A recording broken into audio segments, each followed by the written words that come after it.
miyay miir beelas qobeen mar hore dilaama qusteen miyay miir beelas qobeen mar hore dilaama qusteen inala muxbiyo kalgacal milan maashee farxadii magaabine maashee farxadii بسم الله الرحمن الرحيم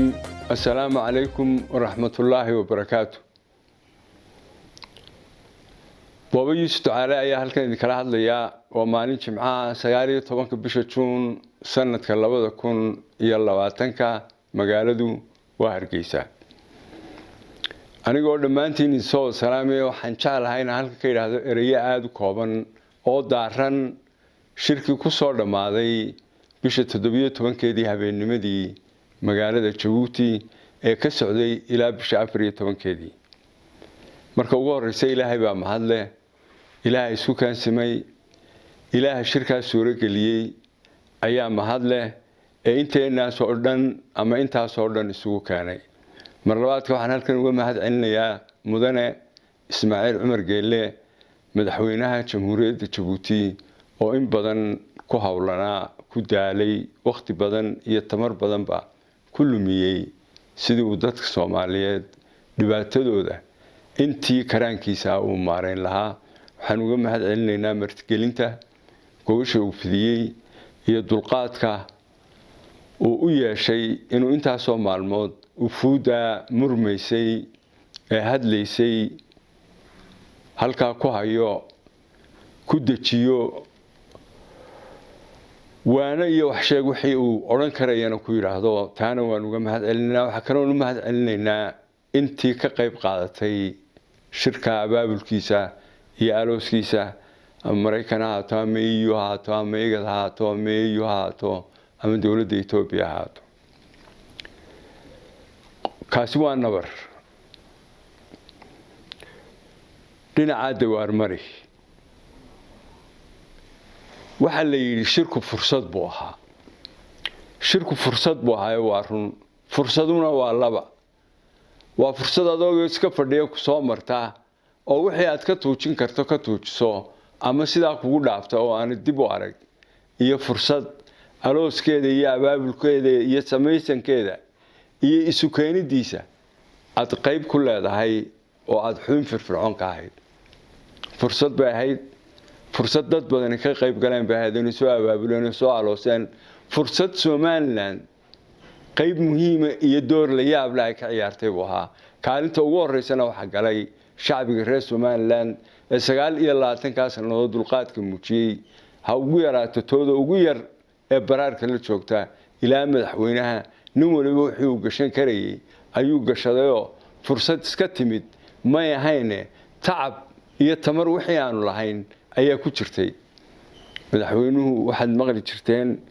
baryahan ugu dambeeyay markastoo wada hadallada la soo qaadaba wuxuu oran jiray fagaare aan ku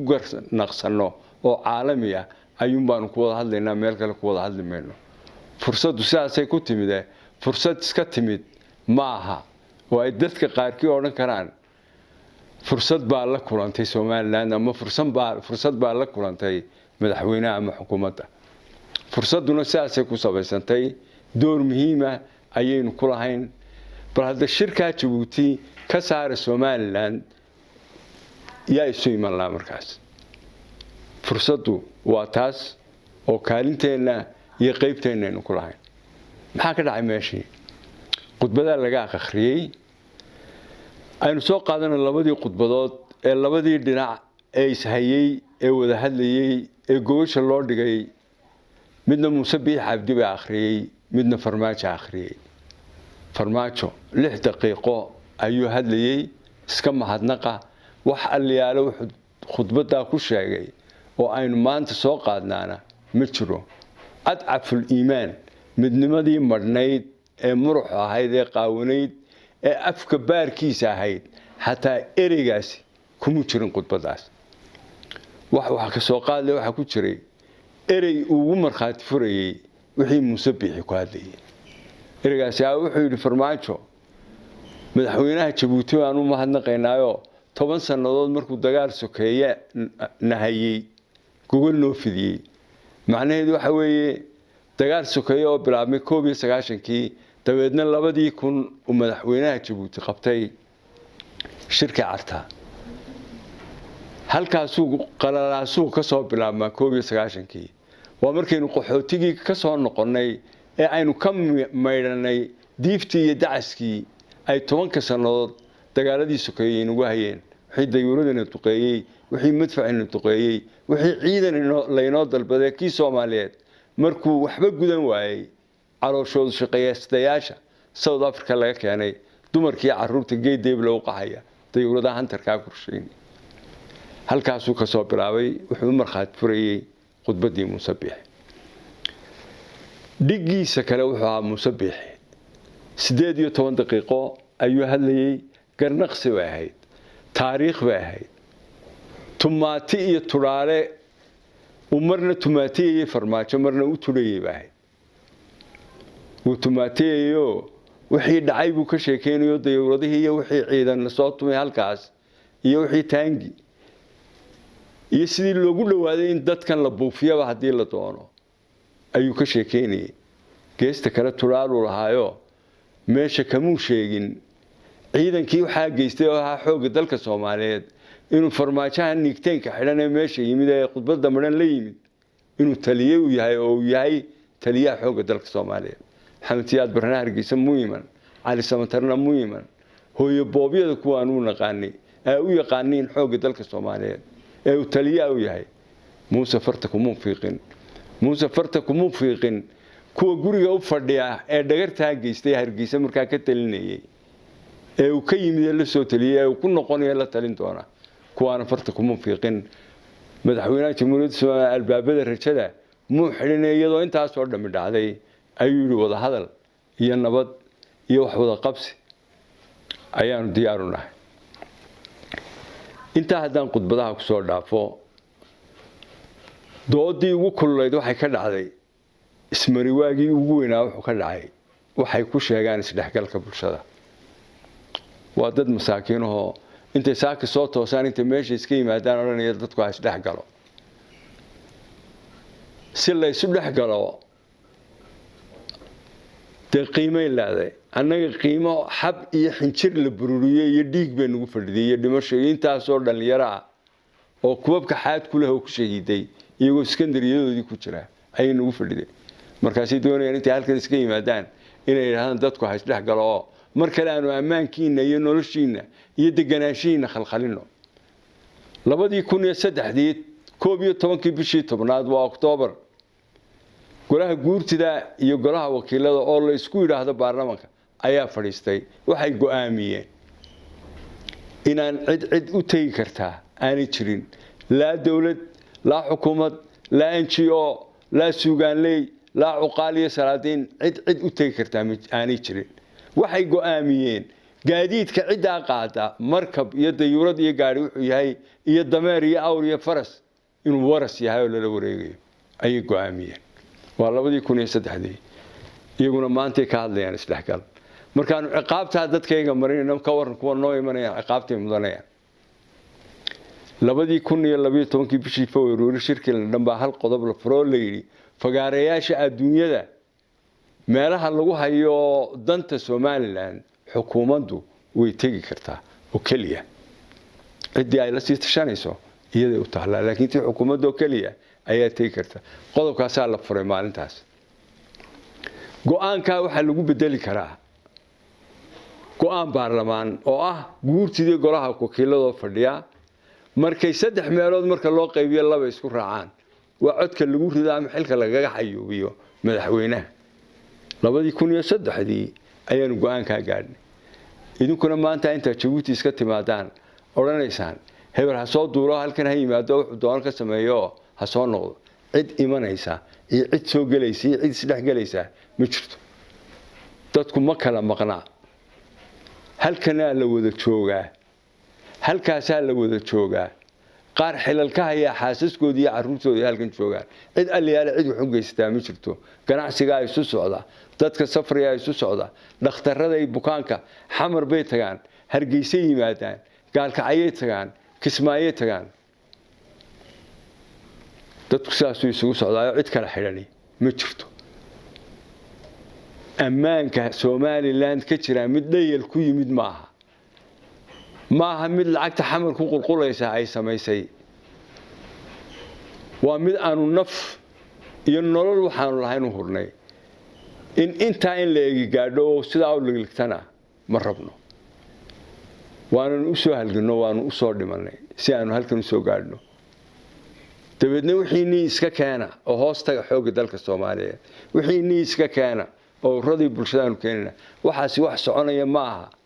annagu 2003 2003 baanu ka arrinsanay arrinka halkaas aanu dhignay cid ka hadli kartaana ma jirto arrin Muuse u yaalay iyo madaxweynaha maaha arrin wafdi Jabuuti tagay u yaala maaha waa arrin labada gole u yaala weliba imkaanu sirahana markii xukuumadda fasaxayna ma la soo noqotaano dabarkii sidii ma ugu xidhaanba kaasina waa markii islaxgalka waxa jira oo ay tahay inaynu ka digtoonaano oo aynu wax ka baranno way aragnimadii hodanka ahayd ee wada hadalladaas midnimo la meeraysanaya cid aliyaale cid billa Soomaaliya joogta oo midnimada erey ku dari kartaa ma jirto maqaamkeeda sheegi maayaan midabkeeda sheegi maayaan macnayn maayaan muuqaalkeeda ma hayaan wax aliyaale waxay ka hayaan ma jirto waa walaal maran iyo midnimo maran taasina midaan halkan diyaar uga nahay maaha inaguna waa inaynu waay aragnimada barana waxay ku suntadaan wada hadallada dib dhab u heshiisiinta waa erey kor dhaban dhabtaas buu kor dhaban yahay bil xaqiiqa buu hoos dhaban yahay dib u heshiisiin weeye Soomaali in marka la isu keeno si ay isu cuntaadana marka inaynu ka yeelanay inaguna oo inamadeenna idaacadaha iyo warbaahinta jooga aanay wada hadalayo dhab u heshiisiin oo dhan ay yiraahdaan wada hadallada iyo ay ka tashiga Soomaaliland inuu gudideena maxaynu bixinaynaa diyaar baynu nahay fagaaro walba inta soo shir baa la galay daawashadii ceebta waa wada qabnaa waxaynu la ku qaylinaynaa la soo taaganay shan shir baa la galay oo wixii lagu heshiiyay may fulin maxaa inoo diiday inaga maalintaas marka ka ugu horeeyay la fulin waayo maxaa ka labaad inoo geynaya mahmaahi baa jira axaadiistii baa jirta dadku noloshooda waxaas ku saleeyaan halkaas ay ka soo dhaqaaqaan mari dagaal la hadda laba goor daga saana tagan markaas inuu imka la soo taaganahay shan heshiis oo wada galay aanu saxnayo dabeedna way hirgelin waayeen wax allayaalo waxayna ugu qasbay ka labaad koowaad inay naga guuleystaan mooyeen inta kale inay isu keen raacaan ma yahay waa inaynu wax ka baranaa waa inaynu wax ka baranaa intaas oo shiro aynu galaynay qaladaadkii aynu sameynay dadkii galay waqtiyadii aynu galay duruuftii aynu ku galay wixii oo dhan waa inaynu qiimeysnaada haddii warbixinteenu ku ekaato inaynu tagno shirka dabeedna television ka hadalno oo xaalkeenu noqdo si maqaam sharaaba noo soo dhaweeyay oo xaalkeenu noqdo waa laynaga guuleystay waa layna xoogay waxaasi wax soconaya ma ardayda jaamacaddu maanta haday sidaado wada hadalladii Soomaaliland iyo Soomaaliya wada galeen raac u doonta ina cajalad video iyo idaacadaha iyo telefishinada ka doontaan mooyaan meel qoraalkaas yaala ma jiro cid wax qortayna ma jirto yani iska dhaaf wax kale mid baad arkaysaa wasiiraha intuu kormeer soo sameeyay dabeedna halkaas ceelna way u baahnayd iskuulkana deerkiisa adduunsan oo muu qoro oo madaxweynaha u geeyo maxaa warbaahinta keenay waxaan xukuumadda Somaliland iyo inta wada hadallada ku jirta kula dardaarmaya had iyo gooraan waxaan maqnaa i'tiraaf raadin dabeedna halkan inuu ka baxnaa toosh baynu qaadanaa adduunyada soo marnaa waa qayb loo baahan yahay in adduunyada laga soo dhaadhiciyo oo lagu qanciyo laakiin tii i'tiraafku intaas oo kaliya ma aha i'tiraaf sameeyna waa inaynu ku darnaayo 29 sanadood baynu raadintaa ku jirnay in yar indhaheena intaynu dib soo celino inagu dhexdeena aan dib isugu noqono aan dildilaacayna ku noqono aan waxayna dhexyaal ku noqono i'tiraafku xooggiisii wuxuu yaalaa dalka gudihiisa ictiraafka xooggiisii wuxuu ku xidhan yahay wada hadalkeenna iyo wax isla meeldhigeenna iyo midowgeenna iyo inaynu mar dambe xoogaysano oo aynu isku xidhanno saasuu maynu wax ku caabiyi karnaayo dabeedna ictiraafkii oo samaysan intaynu dharka xidhno nigtaynkana ku taagno aynu ano taga dawaa lagu soo aqoonsaday laakiin tii inaynu toosh madhan uun la meeraysano taasina suurtoobi mayso ictiraafkana taasaan ka leenahay oo waxaan leenahay war bahalku samays buu u baahan yahay kasoo dhaadhicinta adduunka ha lagu daro inaynu halkan isku qancinno oo waxyaaba aynu kala tabanayno jawaab iska siino islaab xaadhanno isa saamaxno wax wada doonno aynu intaa ku darno oo bari iyo galbeed iyo dhexe bad iyo buur iyo bannaan aynu intaa ku dadaalno waxaan hadalka kaga baxayaa aan kusoo gabagabeynayaa tacsi aan u dirayo سعيدة سليمان سعيد وحاسكي محمد باشا حاج حسن وشالي كل انتهي دلكا انجريسكا يا فرتيسي عرورها وحنا هلكن كتعسيدين يا اهلديسي هي قرابديسي الهي وحن ويدين يا انو نحرستو نحرستي جنجيو تاريخ محمد باشنا ومحمد باشا او دن iyo noloshiisi ay qayb ka mid noqon mayso والسلام عليكم ورحمة الله وبركاته مر هورد الله ما قوستين